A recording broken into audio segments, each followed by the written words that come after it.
Selamat siang saudara, shalom semuanya. Puji nama Tuhan.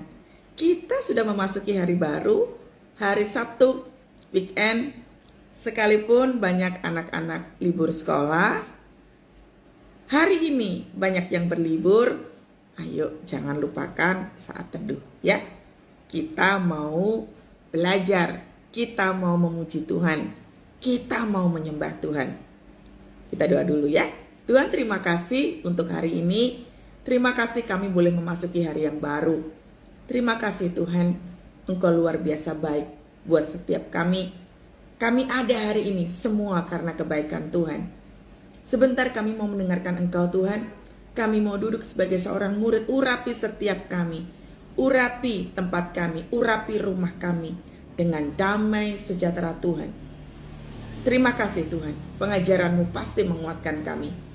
Bimbingan-Mu pasti membawa kami memiliki keyakinan yang besar untuk menghadapi hari esok. Terima kasih Bapa, di dalam nama Tuhan Yesus. Amin. Oke saudara, bisa dibuka kitabnya di kitab Matius 11. Kita sudah sering banget membaca firman Tuhan ini. Ya, Matius 11 ayatnya yang ke-28 sampai dengan 30. Saya rasa semua sering membaca firman Tuhan ini. Perhatikan ya, judul saat teduh kita hari ini adalah Ketika Aku Takut. Tadi barusan saudara, Tuhan ingatkan kepada saya, banyak jemaatmu yang lagi ketakutan hari-hari ini. Sampaikan isi hatiku, beritahukan kepada jemaatku. Makanya saya tiba-tiba langsung live saudara ya.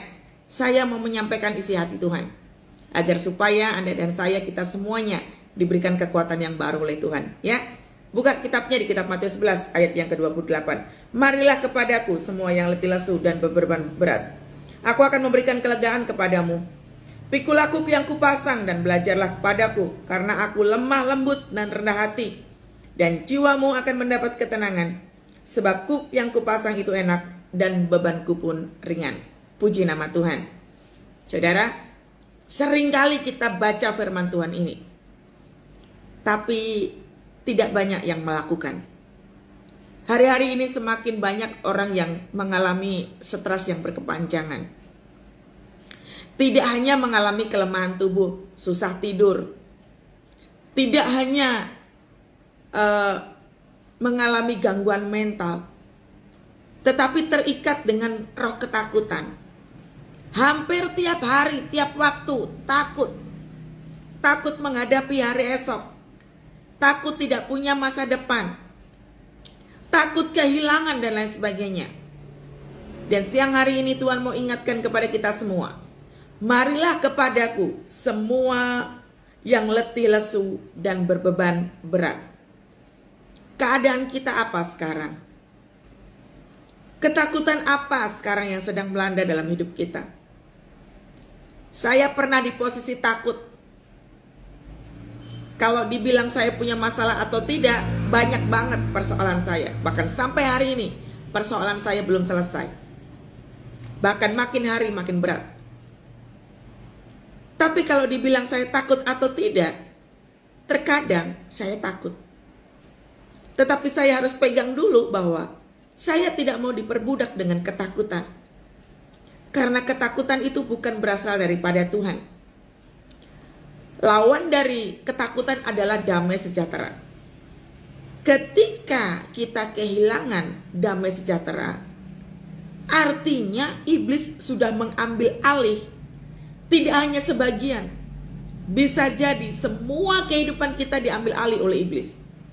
Makanya kita dilanda dengan ketakutan demi ketakutan. Sampai orang susah tidur. Sampai orang hari-hari ini konflik dengan pasangan, saking frustrasinya, nggak tahu harus berbuat seperti apa. Tujuan iblis yang pertama adalah melepaskan ketakutan. Agar supaya apa? Agar supaya kita diperbudak dengan kebutuhan hidup. Agar supaya orang mengalami gangguan jiwa. Iblis melepaskan ketakutan agar supaya kita berhenti berdoa dan mempercayai Tuhan.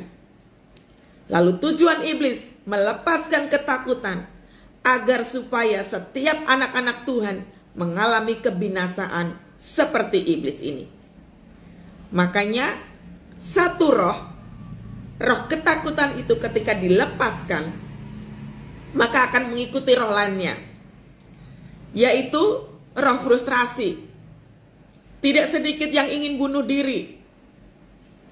Roh ketakutan itu akan berbuah kepada roh yang lain. Roh perzinahan. Loh kok bisa? Loh bisa sekali. Banyak sekali yang DM sama saya, Bu, karena kebutuhan hidup saya terpaksa tanpa sepengetahuan suami saya selingkuh, Bu, demi kebutuhan hidup. Ada yang seperti itu. Makanya satu spirit yang dilepaskan iblis selalu menimbulkan hal-hal baru. Makanya kalau kita tidak berhati-hati, maka kita akan termakan dengan semuanya itu. Sekarang periksa diri. Ketakutan apa yang melanda dalam hidup kita? Tadi sudah saya sampaikan bahwa takut itu pasti dari iblis.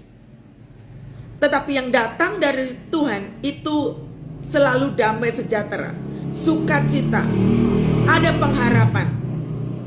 Pertanyaannya, Bu, memangnya kalau misalkan udah kepepet sekali, udah ketakutan banget masih bisa bersukacita? Tentu. Saya pernah mengalami itu. Makanya praktek firman Tuhan itu harus dilakukan. Perhatikan ayat yang ke-28. Marilah kepadaku. Artinya Tuhan mengundang kita semua yang mengalami tekanan kehidupan. Artinya kalau ada kata undangan marilah kepadaku, Tuhan tahu keadaan kita. Takutkah, sakitkah, khawatirkah? Apa saja, you mean it. Sebutin aja apa. Dikatakan Tuhan begini, marilah kepadaku, berarti Tuhan membuka tangannya. Tuhan gak peduli dengan masa lalunya. Tuhan gak peduli dengan semua kehancuran kita. Tuhan tidak peduli dosa apa yang sudah kita perbuat. Dan Tuhan juga tidak peduli perilaku apa yang sudah pernah dilakukan oleh kita yang begitu banyak menyakiti hati Tuhan. Tuhan tidak peduli. Yang Tuhan katakan adalah marilah kepadaku. Artinya tangan Tuhan terbuka. Pilihan ada pada kita. Kita mau meresponi undangan Tuhan atau tidak. Marilah kepadaku. Tuhan mengundang orang-orang yang seperti apa, saudara? Perhatikan. Semua. Artinya bukan agama Kristen aja. Semua. Semua yang letih lesu dan berbeban berat. Saya ulang. Tuhan sedang mengundang Anda dan saya yang tidak peduli keadaan kita seperti apa, kehancuran apapun yang sedang terjadi dalam hidup kita. Tuhan katakan, engkau yang letih lesu dan berbeban berat, datanglah kepadaku. Ada undangan khusus, undangan spesial bagi Anda dan saya untuk datang kepada Tuhan. Tapi pilihan ada pada kita. Kita mau datang atau tidak. Lalu untuk apa Tuhan itu mengundang kita? Tadi sudah saya sampaikan bahwa Tuhan tahu kita dalam kondisi frustrasi. Tuhan tahu engkau pengen bunuh diri. Tuhan tahu jiwamu lelah. Tuhan tahu engkau melihat tidak ada jalan keluar. Makanya Tuhan undang kita supaya apa? Perhatikan berikutnya. Aku, kata Tuhan, memberikan kelegaan kepadamu. Saya ulang. Sewaktu kita datang kepada Tuhan, kita yang letih lesu. Letih lesu itu bicara tentang apa? Gak punya daya, gak punya kekuatan. Sudah terbaring sakit, penuh dengan kelemahan tubuh, sakit-sakitan yang gak kunjung sembuh, letih lesu dan berbeban berat, yang artinya semua persoalan numpuk di pundakmu. Tuhan undang kita dan Tuhan mau memberikan kita kelegaan. Pertanyaannya, Bu, yang dibutuhkan kan pemulihan. Yang saya butuhkan sekarang uang, Bu. Yang saya butuhkan sekarang ini adalah kembalinya pasangan hidup saya. Yang saya butuhkan sekarang ini, Bu, aduh kepepet banget Ibu.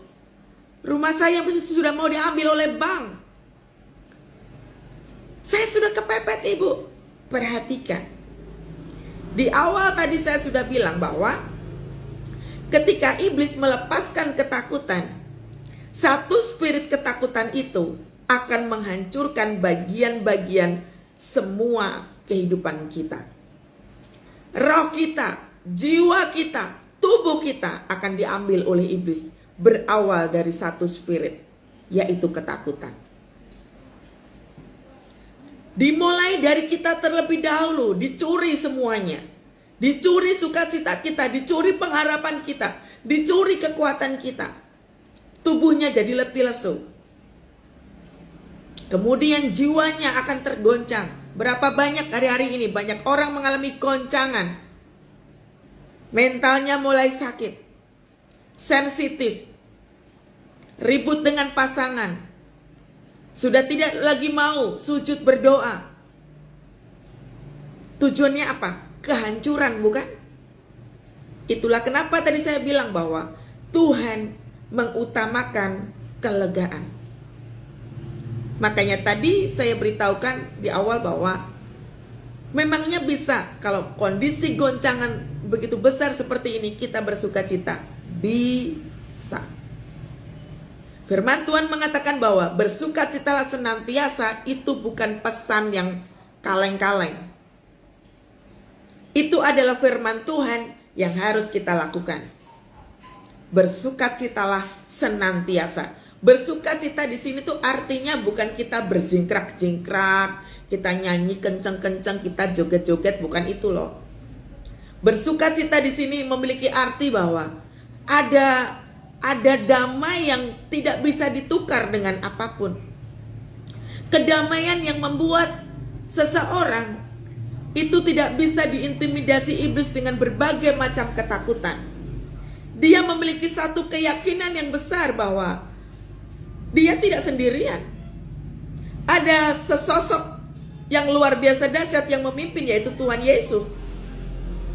Bersukacita itu memiliki arti bahwa dia memiliki keyakinan bahwa masa depan itu adalah miliknya Tuhan, dan Tuhan sendiri yang akan memberikan.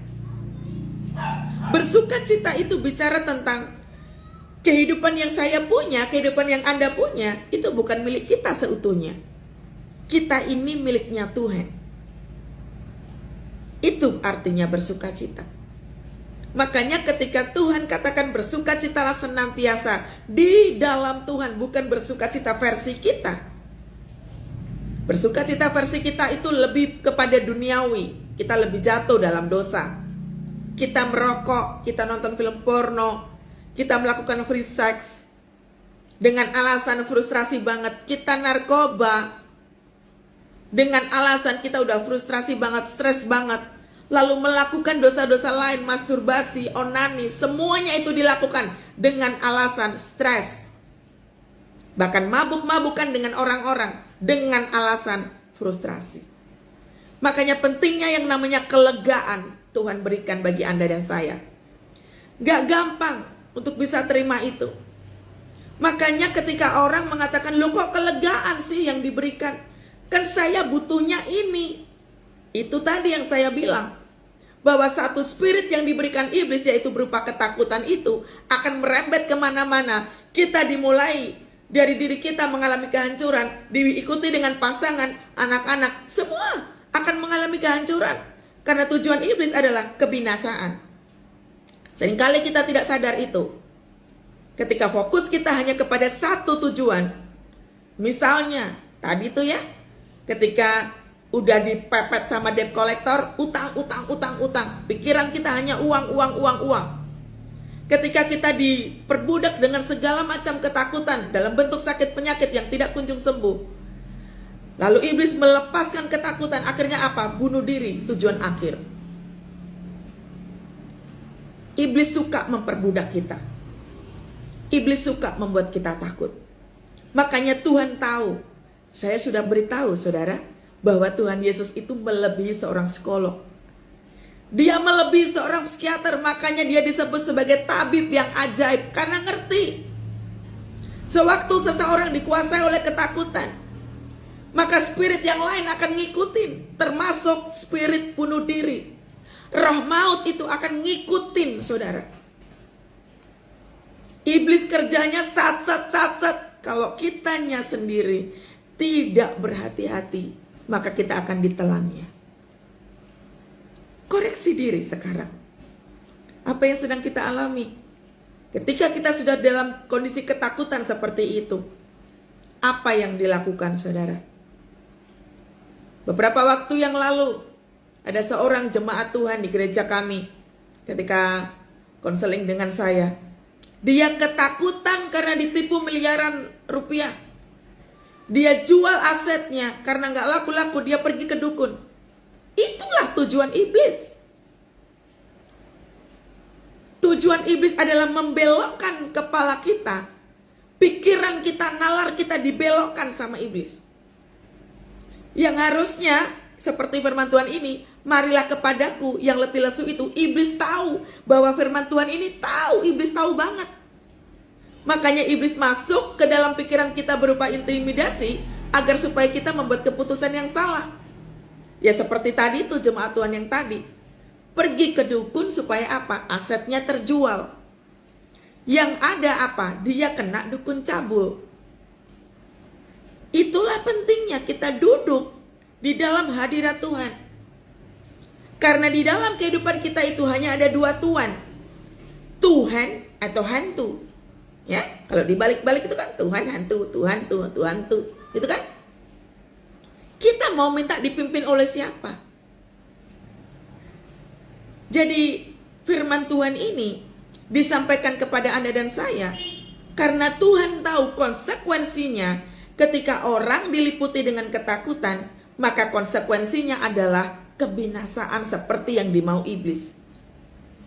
Kita dulu yang binasa, keluarga kita ngikutin, kita akan kehilangan arah. Sudah. Seperti masa depan iblis itu. Iblis gak punya masa depan saudara. Dia tempatnya ada di dalam perapian. Iblis suka cari teman. Itulah kenapa Tuhan katakan ini. Aku akan memberikan kelegaan kepadamu. Berapa banyak di luar sana orang pergi ke psikiater saudara. Mereka kehilangan damai sejahtera di awal. Makanya kesehatan mental itu penting. Saya berulang kali menjaga mental saya, mendetoks. Saya tiap hari ketemu sama orang.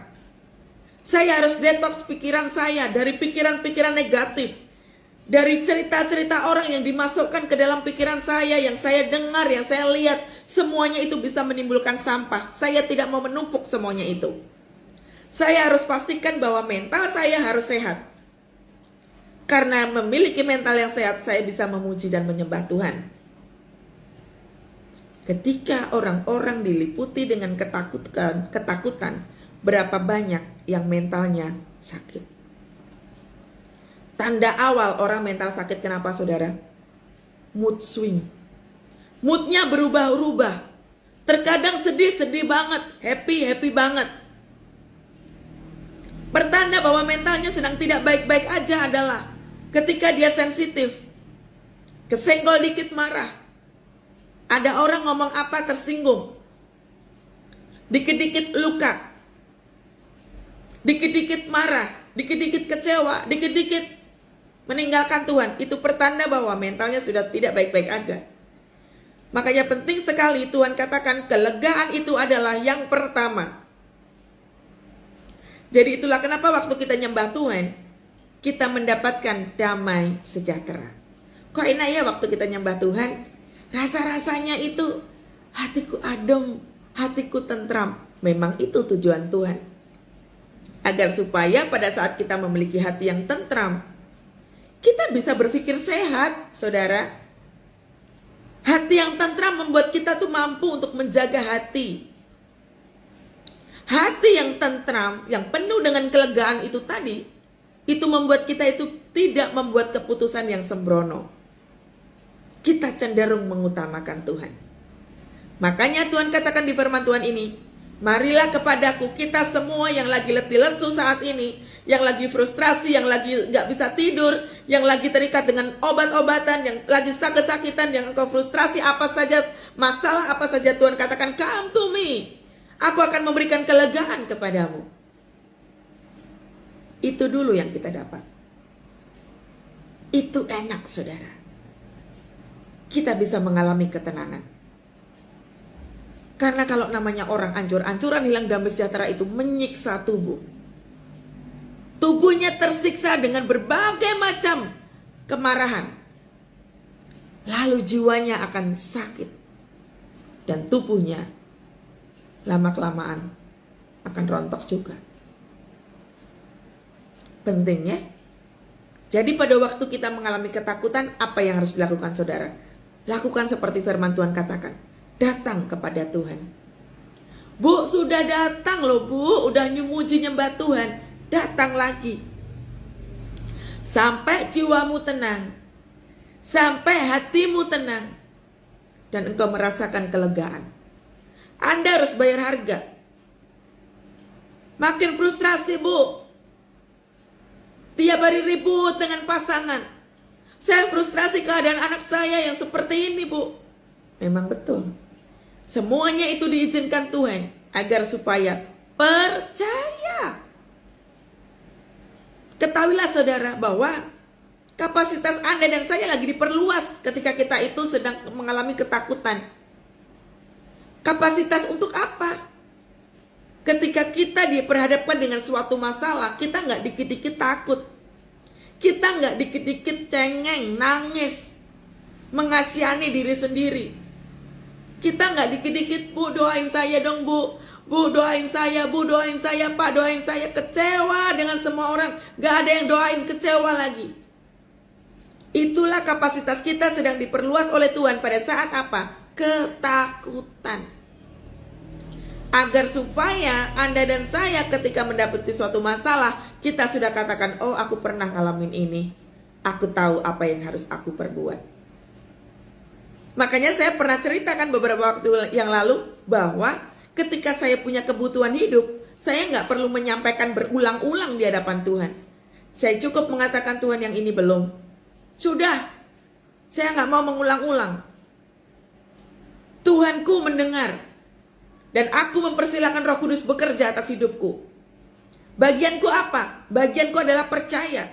Bagianku adalah menyenangkan hati Tuhan. Aku melayani jiwa-jiwa.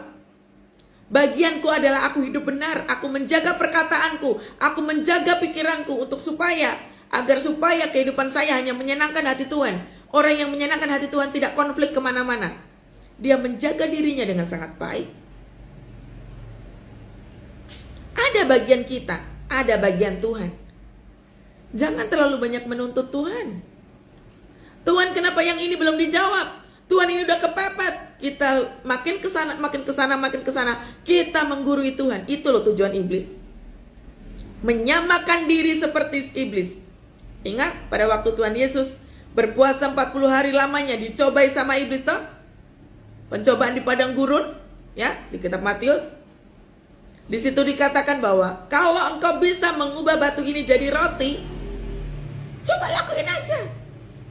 Sampai Tuhan katakan apa? Yesus katakan bahwa hidup itu tidak hanya tentang makanan dan minuman. Hidup itu bukan tentang roti, tetapi tentang firman Tuhan. Yang artinya apa? Jangan kita itu melulu perkataan kita, pikiran kita, kehidupan kita, cara kita hidup melulu tentang roti. Yang bicara tentang apa? Kebutuhan hidup terus. Makanya seringkali kita itu jatuh binasa. Seringkali kita gak punya kekuatan karena pikirannya hanya tentang makan. Semua tentang kehidupan pribadi kita. Kapan kita menyenangkan hati Tuhan? Kapan kita nyembah Tuhan yang betul-betul memiliki rasa yang haus dan lapar akan Tuhan? Yesus, Engkau baik, sungguh baik, sangat baik. Yesus, Engkau baik, sungguh baik.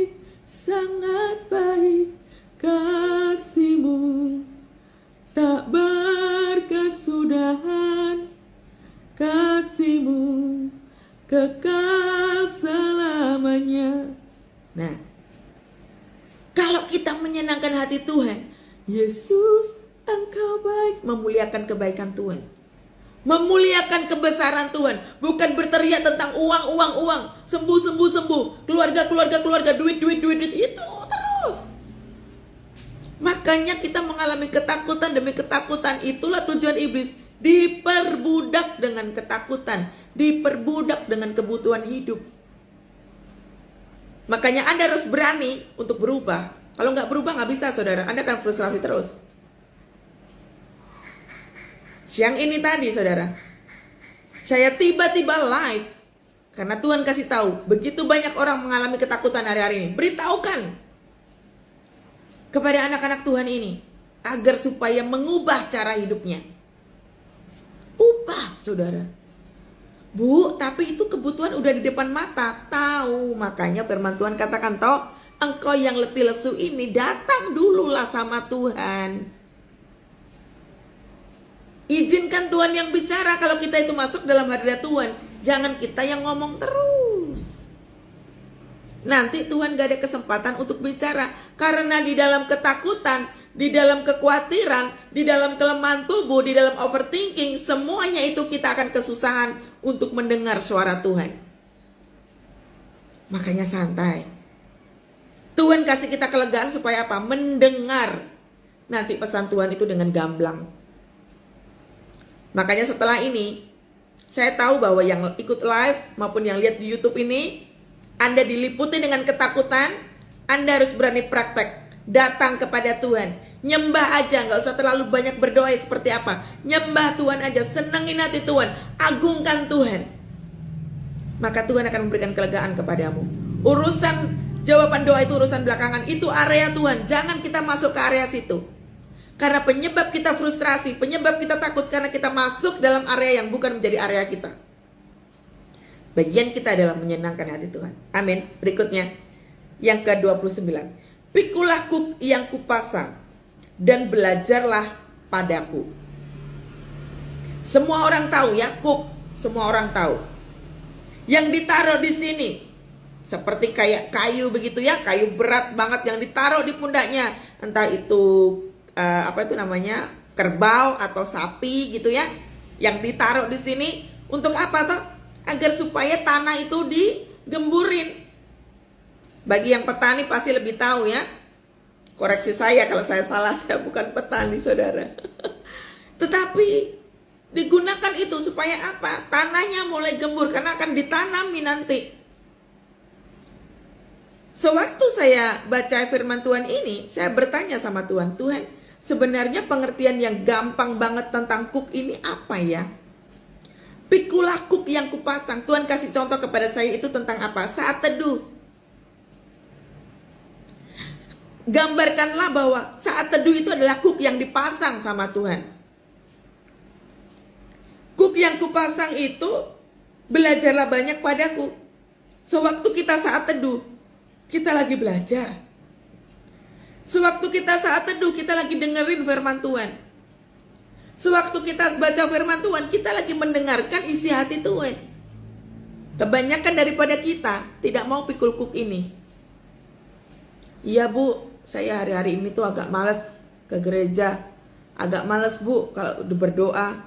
Rasa-rasanya capek bu. Kalau kualitas jawabannya masih seperti ini, Anda gak perlu percaya Tuhan Yesus. Anda sudah meninggalkan Tuhan Yesus. Maaf saudara. Mempercayai Tuhan Yesus itu bukan tentang agama kita Kristen.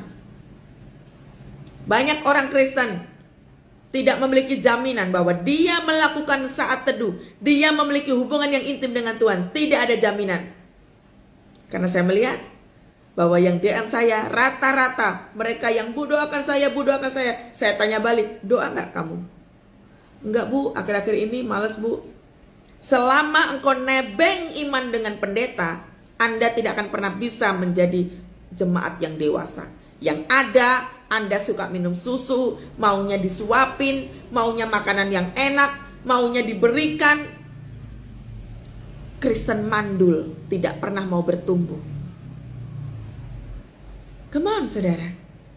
Iblis menghancurkan kita habis-habisan. Lah kalau kita sama Tuhan tidak habis-habisan, kita mau jadi apa? Berubah ya.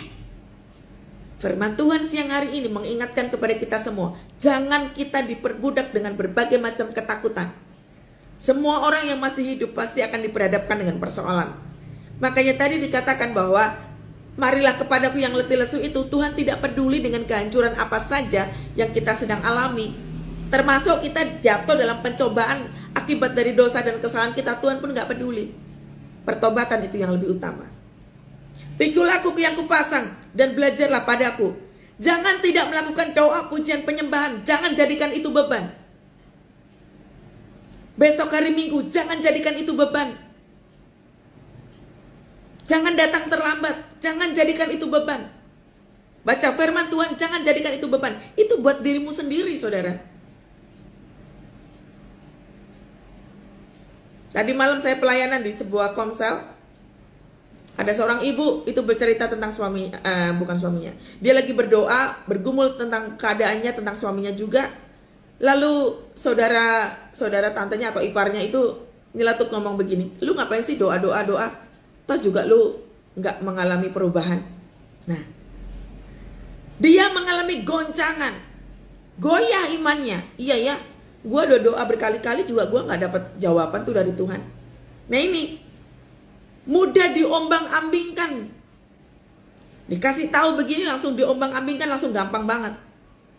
Karena apa? Imannya nggak kokoh. Setiap hari minumnya susu terus. Makanya kekristenannya tidak mengalami pertumbuhan. Itulah tadi yang saya bilang bahwa ketika kita malas untuk berdoa, kita sendiri tidak memiliki gairah untuk ketemu sama Tuhan. Nggak heran saudara, kena sentingan sedikit, angin sepoi-sepoi, ambruk. Karena kebiasaan minum susu. Anda dan saya harus berubah. Amin. Jangan tidak saat teduh. Anda bisa melakukan apa saja. Anda bisa melakukan saat teduh di mana saja. Mau di mobil, mau di busway, mau di kereta. Saya pun saudara, sewaktu di public transportation, saya pasang headset, saya nyembah Tuhan yang betul-betul saya nyembah. Bahkan tadi pagi saya antar anjing saya ke Komo Park di Kemang. Sementara anjing saya main, saya nyembah Tuhan saudara. Wah, kalau pendeta hidupnya kudus banget ya. Nggak kayak gitu juga. Karena saya memiliki rasa rindu untuk bisa nyembah Tuhan. Sementara anjing saya lagi bermain. Saya nyembah Tuhan, saya dengarkan YouTube, di situ ada pujian penyembahan, saya deep worship. Saya harus mendisiplinkan diri saya untuk memuji menyembah Tuhan. Karena itu adalah fondasi, itu adalah kekuatan buat saya. Makanya saat teduh ketika saya sudah bilang, doa, pujian penyembahan, baca firman Tuhan, lakukan tiap hari. Itu bukan persyaratan untuk mendapatkan mujizat saudara. Itu buat kita semua, itu buat Anda sendiri. 3 minggu yang lalu saya pelayanan pelepasan seorang ibu. Anaknya mengalami goncangan akibat depresi, kedua orang tuanya gak akur. Anak yang jadi korban, anaknya kena sakit mental. Lalu saya datang kepada ibu itu, kami ngobrol begitu ya. Si ibu ini bercerita bahwa dia dilahirkan Kristen, dari keluarga yang sangat takut akan Tuhan. Tapi begitu menikah, dia tidak pernah sama sekali ke gereja. Hubungan suami istri gak baik. Begitu anaknya sudah hancur-hancuran, baru dia sadar, inilah kesalahan saya ketika saya tidak berdoa. Anak saya yang menjadi korban. Jangan nunggu hancur-hancuran saudara. Jangan nunggu semuanya berantakan, semuanya hilang. Apalagi kalau anak secantik itu harus menjadi korban bagi orang tuanya yang tidak pernah mau pergi ke gereja. Saat teduh pun tidak dilakukan. Jangan nunggu hancur dulu. Baru kita sadar. Oh iya ya, aku harus datang kepada Tuhan nih. Baru sadar.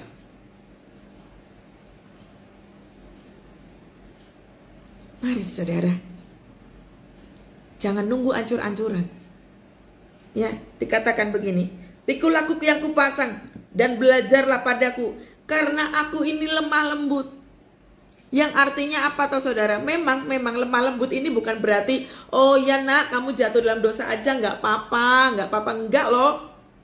Yang dimaksud lemah lembut di sini artinya adalah Dia Tuhan Allah yang menerima kita apa saja keadaannya, mengacu pada ayat yang berikutnya. Marilah kepadaku semua yang letih lesu. Tadi seperti yang tadi saya katakan bahwa kehancuran apa saja yang sedang kita alami hari ini, Tuhan tidak peduli. Tuhan lemah lembut pada saat kita mau datang kepada Tuhan tanpa ada tujuan lain.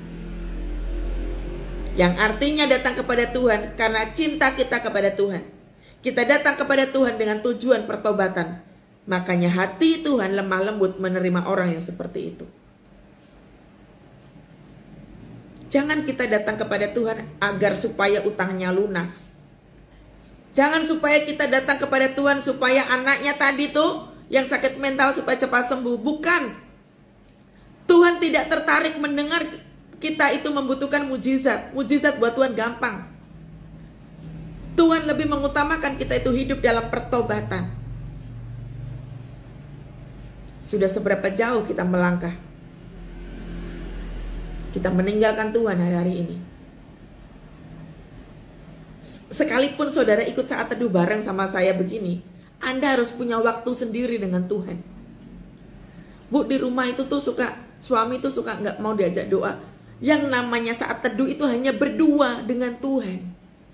Kalau dengan pasangan, dengan anak-anak itu namanya mesbah keluarga. Mesbah keluarga itu tuh bukan saat teduh saudara.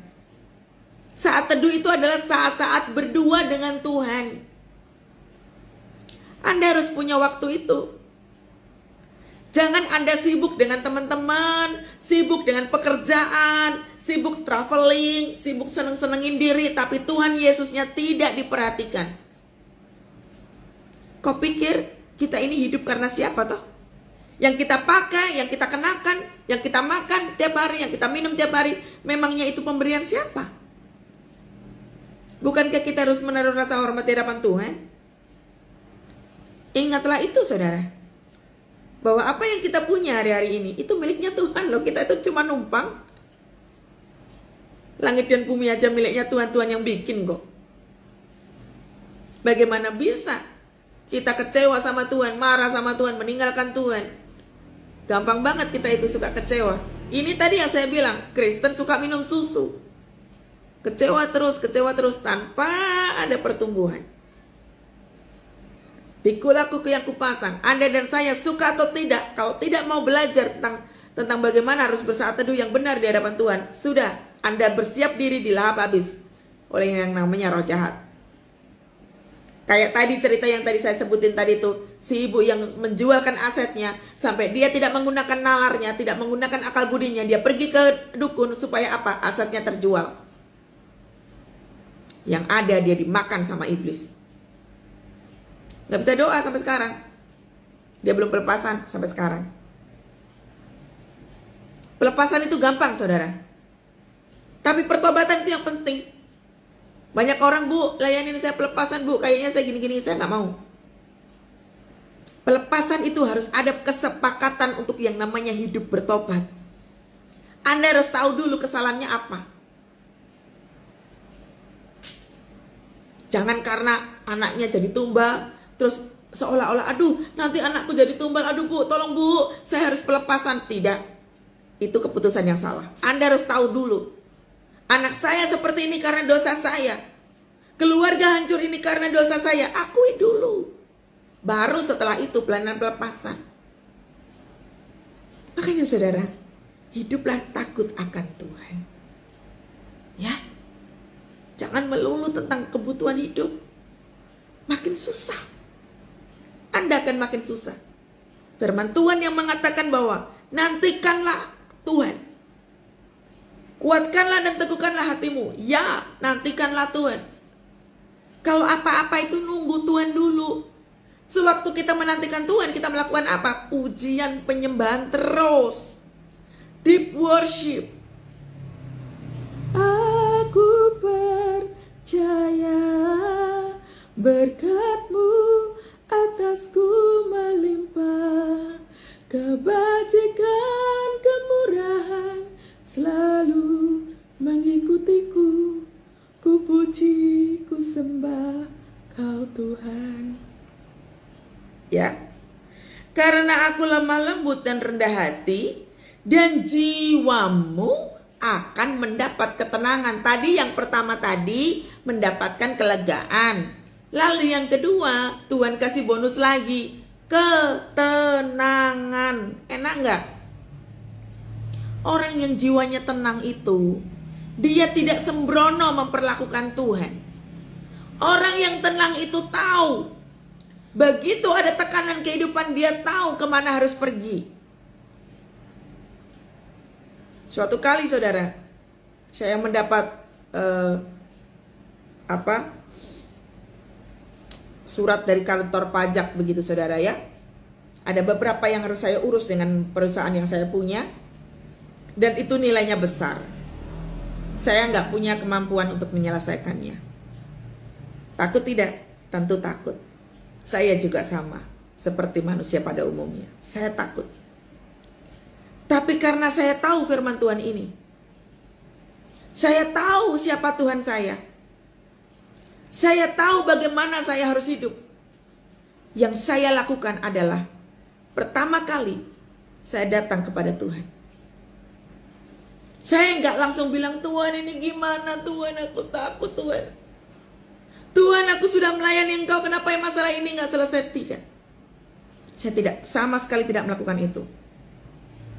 Saya baca email itu, lalu saya tutup laptop saya. Saya mengatakan begini di jiwa saya, tenanglah hai jiwaku, semua baik. God, you're so good. God, you're so good. God, you're so good. You're so good to me. Saya mengakui bahwa Tuhan baik terhadap saya. Saya mengakui keberadaan Tuhan di dalam hidup saya. Saya cukup dengan memuji Tuhan itu. Lalu tiba-tiba Tuhan turun. Dia memberikan satu damai sejahtera yang luar biasa di hati saya. Padahal itu nominal besar. Saya harus pergi melayani Tuhan. Sebenarnya bisa nggak saya membatalkan pelayanan? Bisa. Kalau saya buka celah ketakutan, saya buka celah kekhawatiran, yang ada saya membatalkan pelayanan. Yang kedua, saya tidak berdoa. Yang ketiga, saya frustrasi. Rugi tidak? Makanya saya menutup akses iblis. Begitu ketakutan itu melanda, saya langsung tutup akses itu dengan memuji Tuhan. God, you're so good. Saya sambil ngangkat tangan begini saudara. God, you're so good. God, you're so good. You're so good to me. Gak perlu doa yang menggurui Tuhan. Tuhan pun juga sudah baca email yang dikirim kantor pajak itu. Saya cukup memuji Tuhan. Tuhan sudah tahu persoalannya apa. Tuhan hanya melihat respon saya bagaimana. Lalu tiba-tiba saudara, ya, tiba-tiba itu sudah mepet sekali harinya. Tiba-tiba ada seorang konseling saya, udah lama banget nggak menghubungi saya. Tiba-tiba dia itu konseling sama saya, dia menceritakan anaknya. Lalu tiba-tiba saya tuh ingat, oh iya ya, dia itu kan konsultan pajak. Lalu saya tanya, Mbak, ini kalau ada masalah kayak gini terus gimana ya, saya harus apa ya? Oh sini, saya bantuin sih, saya bantuin. Datanya kasih ke saya kerjakan. Saya berikan datanya kepada dia. Dia mengerjakannya gak nyampe sehari saudara. Dia gak mau dibayar. Itu dikerjakan rapi banget. Saya gak mengeluarkan biaya sedikit pun. Selesai. Selalu ada pertolongan di dalam Tuhan ketika apa saudara? Ketika kita percaya. Makanya doanya gak usah panjang kali lebar kali tinggi. Tuhan tahu tahu kok kita itu punya utang. Tuhan tahu kok kita itu hancur. Tuhan tahu juga engkau jualan gak laku. Tuhan tahu. Tapi Tuhan itu melihat ini loh, isi hati kita. Kalau kita lagi gak ditolong sama Tuhan, apakah respon kita tetap kita setia sama Tuhan? Kalau mujizat pertolongan itu tidak ada, apakah kita masih meresponi bahwa Tuhan itu ada? Kalau mujizat itu belum ada sampai hari ini, apakah kita tetap setia menyembah Tuhan? Itu yang dilihat Tuhan, saudara. Penting sekali. Makanya keadaan kita, kualitas mental kita hari ini, lihat dulu respon kita seperti apa. Amin ya.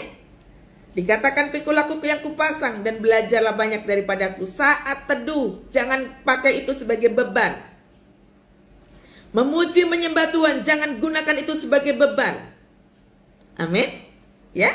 Karena aku lemah lembut dan rendah hati, dan jiwamu mendapat ketenangan. Sama kayak tadi, waktu saya nyembah, God, you're so good. Artinya saya menyerahkan seluruh kehidupan saya. Orang kalau menyerahkan kehidupan di dalam Tuhan itu, kita nggak ikut-ikutan cari jawaban doa, saudara. Sewaktu kita, Tuhan, aku menyerahkan seluruh kehidupanku kepadamu, artinya kita percaya Tuhan ambil alih.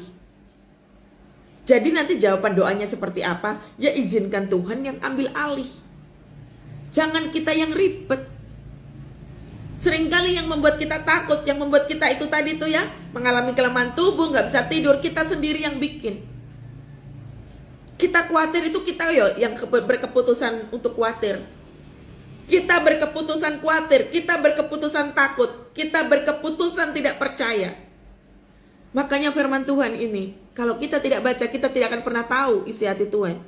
Kita harus apa, kita tidak akan pernah tahu. Makanya keputusan yang diambil apa? Kecewa, khawatir, takut, uring-uringan, sensitif, dan lain sebagainya. Amin. Ya, lakukan aja bagian kita. Tuhan sangat mengasihi kita semua loh saudara. Makanya dikatakan bahwa rancanganku membawa damai sejahtera. Tuhan itu gak pengen Anda dan saya itu sakit-sakitan.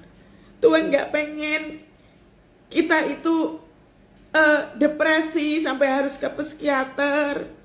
Tuhan itu gak pengen kita itu sakit mental yang harus sakit-sakitan di atas tempat tidur kita. Tuhan gak pengen itu saudara.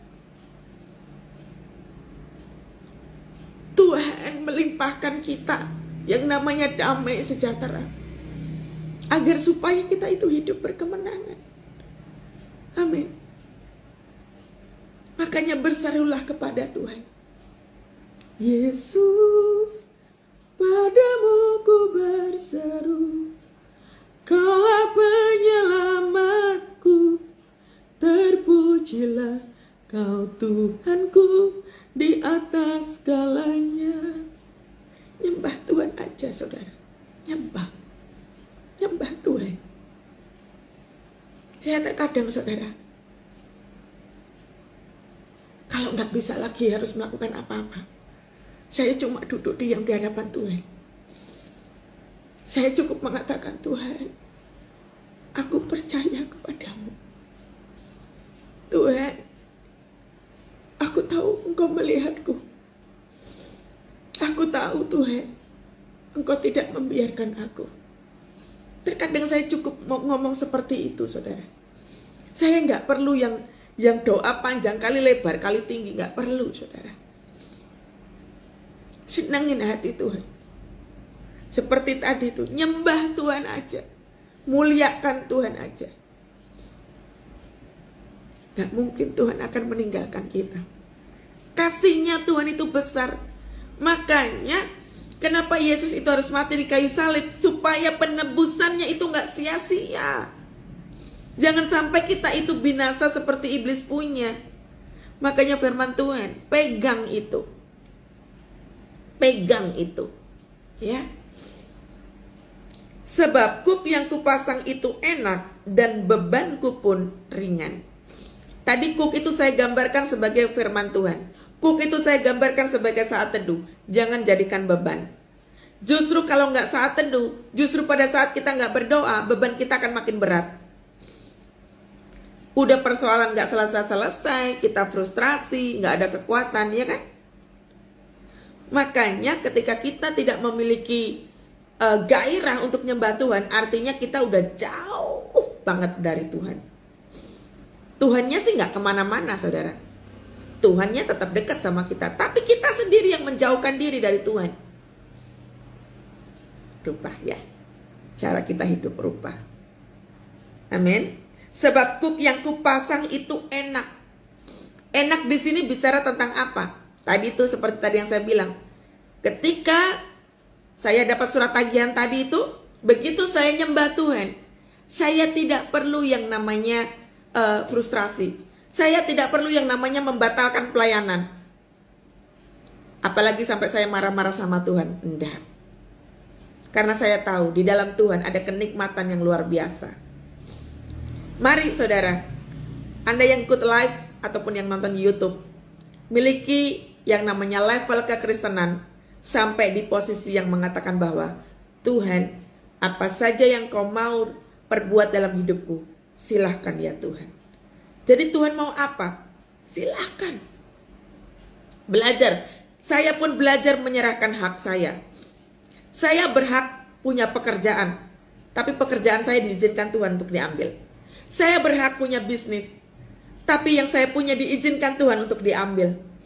Saya berhak bisa pergi traveling kemana-mana, tapi kesempatan itu sementara ini diambil oleh Tuhan. Saya memiliki yang namanya hati yang menyerahkan hak-hak itu tadi itu, saya berikan kepada Tuhan. Nggak masalah. Nggak masalah. Kalaupun sekarang ini, yang biasanya saya bisa melakukan banyak hal, tiba-tiba sekarang tidak bisa, nggak apa-apa. Yang terpenting adalah, saya tahu bagaimana saya harus hidup. Makanya ketika saya memiliki level kekristenan yang seperti ini, saya baru ngerti ini loh. Sebab kuk yang kupasang itu enak, dan bebanku pun ringan. Saya nggak tahu memang, saya nggak tahu. Habis ini saya mau ngapain dan apa yang akan terjadi, saya nggak tahu. Tetapi rasa frustrasi tidak melingkupi saya. Ketakutan tidak melingkupi saya. Saya tidak akan pernah mengizinkan itu. Saya tahu yang namanya iblis memperbudak dengan ketakutan, makanya saya tidak mau. Saya tahu bahwa iblis berusaha memperbudak saya dengan kebutuhan hidup, makanya saya tidak mau. Saya harus tahu apa yang harus saya lakukan. Amin. Jadi, kalau kita takut, apa yang harus kita lakukan? Yang pertama, datang kepada Tuhan, apa saja kondisinya. Datang kepada Tuhan. Yang kedua, belajar pikul kuk. Tadi, belajar setia saat teduh. Jangan tidak saat teduh. Ingat ya, ada 3 komponen dalam saat teduh itu. Doa, pujian, penyembahan, baca firman Tuhan. Pagi-pagi awali dengan, kalau bisa berbahasa roh, Anda bisa berbahasa roh. Awali dengan pujian penyembahan. Awali dengan doa. Nanti baca firman Tuhannya bisa di kantor, atau mungkin lagi di jalan, di mobil misalnya, atau nanti malam ketika menjelang tidur bisa baca firman Tuhan. Artinya dalam waktu 1 hari itu ada 3 hal ini dilakukan. Itu bisa dilakukan kapan aja, di mana aja. Saya bahkan di kantor pun, saya di kantor tetap saat teduh, saudara. Saya ini orangnya agak introvert, saudara, nggak terlalu suka yang ngegeng gitu tuh, ya, yang ngumpul-ngumpul gitu tuh nggak terlalu suka, saudara. Saya tuh lebih suka sendiri gitu. Kebetulan punya ruangan kerja sendiri, jadi itu sambil kerja sekalipun hektik banget, pekerjaannya banyak, tapi masih tetap bisa saat teduh. Saya pun di rumah, saya lagi bersih-bersih rumah, saya lagi masak di dapur, saya tetap bisa nyembah Tuhan. Ketika kita memiliki gaya hidup yang seperti ini, hubungan dengan Tuhan itu akan tercipta. Saat teduh itu gak harus berada di meja kerja seperti ini, enggak. Kita bisa melakukan di mana saja. Makanya tadi saya bilang, tadi pagi saya antar anjing saya untuk main. Saya tetap saat teduh. Saya bawa headset sendiri, saya nyembah Tuhan. Sementara mata saya sambil memperhatikan anjing saya. Anjing saya main, saya nyembah Tuhan. Ini gaya hidup. Jadikan itu gaya hidup. Kita lagi berlibur. Nah, ini sekarang ini kan banyak sekali ya libur sekolah. Jangan tidak saat teduh. Hati-hati. Jangan tidak saat teduh. Dijaga perilaku hidupnya selama kita liburan. Dijaga perilakunya. Jangan kita jatuh dalam dosa. Ya. Sebab kuk yang kupasang itu enak dan bebanku pun ringan. Kalau kita memiliki gaya hidup yang seperti ini, beban kita jadi ringan. Beban ringan itu tidak sama dengan persoalan selesai. Belum. Persoalan belum selesai nggak apa-apa, tapi bebannya jadi ringan. Karena apa? Ada yang namanya Tuhan Yesus bersama kita. Amin ya. Luar biasa. Yang ketiga, kalau tadi yang pertama adalah datang kepada Tuhan apapun kondisinya. Yang kedua, belajar pikul kuk. Lalu yang ketiga adalah sembahyang. Lakukan doa, pujian, penyembahan, baca firman Tuhan. Setiap hari konsisten. Lalu yang keempat, perhatikan. Engkau yang takut, engkau yang letih lesu, dan yang berbeban berat. Harapan itu masih ada. Perhatikan di kitab Amsal 23 ayat yang 18 dikatakan, karena masa depan itu ada dan harapan itu tidak akan hilang. Amin ya. Jadi pegang kuat firman Tuhan hari ini. Ini untuk kita semua. Habis ini praktek. Karena firman Tuhan yang kita baca itu bukan untuk dibaca dan dihafal, tetapi agar supaya kita praktek. Karena nanti setelah ini Anda akan diperhadapkan dengan gelombang kehidupan yang manis, saudara ya. Ngeri-ngeri sedap. Ngeri gak apa-apa, yang penting sedap. Ya, bersiap sedia. Kapasitas Anda dan saya sedang diperluas oleh Tuhan. Kita sedang dibawa Tuhan tinggi. Jadi jangan pernah takut. Jangan pernah khawatir ya. Sudah selesai. Ayo kita doa sama-sama ya. Tuhan, terima kasih untuk segala kebaikan-Mu Tuhan. Kami tahu sungguh bahwa Engkau tidak meninggalkan kami. Tuhan, ampuni kami yang kurang percaya ini. Kami mau berpengharapan kepadamu. You are the living hope. Engkaulah pengharapan kami yang hidup itu. Engkau Tuhan Allah yang tidak pernah meninggalkan kami. Terima kasih Tuhan. Perjalanan hidup kami memang gak gampang. Tapi kami mau pimpin setiap kami Tuhan. Tolong setiap kami. Agar kami dimampukan untuk kami bisa berjalan. Terima kasih Yesus, terima kasih. Engkau tidak tinggalin kami. Engkau selalu sertai kami Tuhan. Terima kasih Bapa, terima kasih. Untuk penyertaan dan kebaikan-Mu. Kami sudah diampuni dosanya. Kami sudah diterima oleh Tuhan. Kami sudah diampuni oleh Tuhan. Terima kasih. Dan perjalanan hidup kami percaya Engkau pegang kendali. Kuasa-Mu bekerja ya Tuhan. Kuasa-Mu bekerja. Terima kasih Bapa ya. Terima kasih Yesus. Segala puji, hormat, kemuliaan hanya bagi nama Tuhan. Haleluya. Amin. Dahsyat ya. Waktunya praktek sudah selesai. Selamat weekend. Utamakan keluarga ya. Bersama-sama dengan keluarga. Sampai ketemu lagi hari Senin di saat teduh berikutnya. Tuhan Yesus memberkati semuanya. Shalom.